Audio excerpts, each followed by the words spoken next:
The leaves turn gold, the weather turned cold, and the story began to unfold.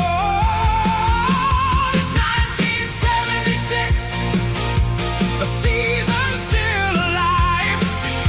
The legends and the memories that time could never hide. From the kickoff in September to the champions at the end, we turn the pages back again and live those days once more, my friend.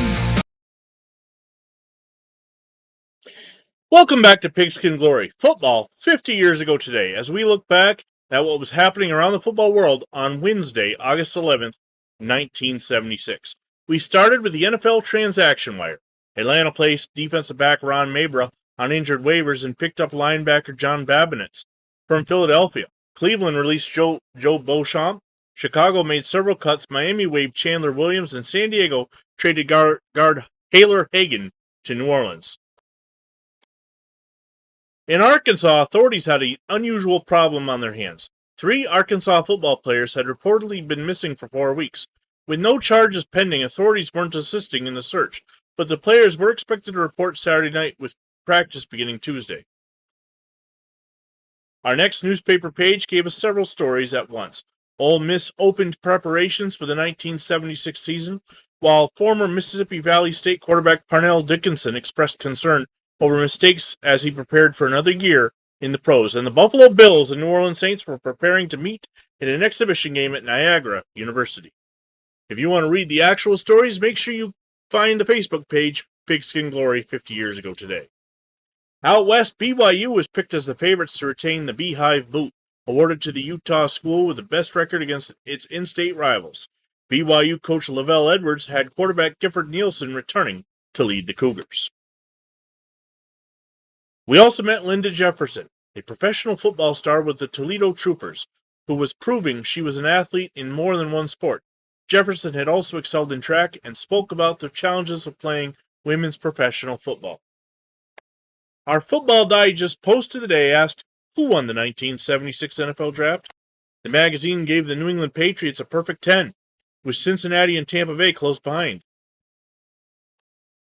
And those ads were nearly as entertaining as the article. Super Bowl mugs, stadium seats, team cushions, magnetic standings boards, and even a Navy recruiting app. To read the article, to see the actual pictures where you can zoom in with more time, make sure you find the Facebook post on Pigskin Glory Football 50 years ago today. Then it was time for some action. In the CFL, the Ottawa Rough Riders beat the Toronto Argonauts 27-16. After falling behind 10-0, Gary Organ kicked a 56-yard field goal, while Ottawa also established a league record with 7 punt returns for 108 yards. At Yankee Stadium, the Giants edged the Jets 16-14 when George Hunt kicked a 34-yard field goal with only 16 seconds remaining. Joe Namath had put the Jets ahead late with a touchdown pass to David Knight, but the Giants answered with a winning drive. And finally, defense ruled in Calgary. The BC Lions defeated the Calgary Stampeders 13-9, holding Calgary to 190 yards and recording 7 sacks. John Chiara scored BC's only touchdown as Calgary fell to 0-2 without having scored a touchdown.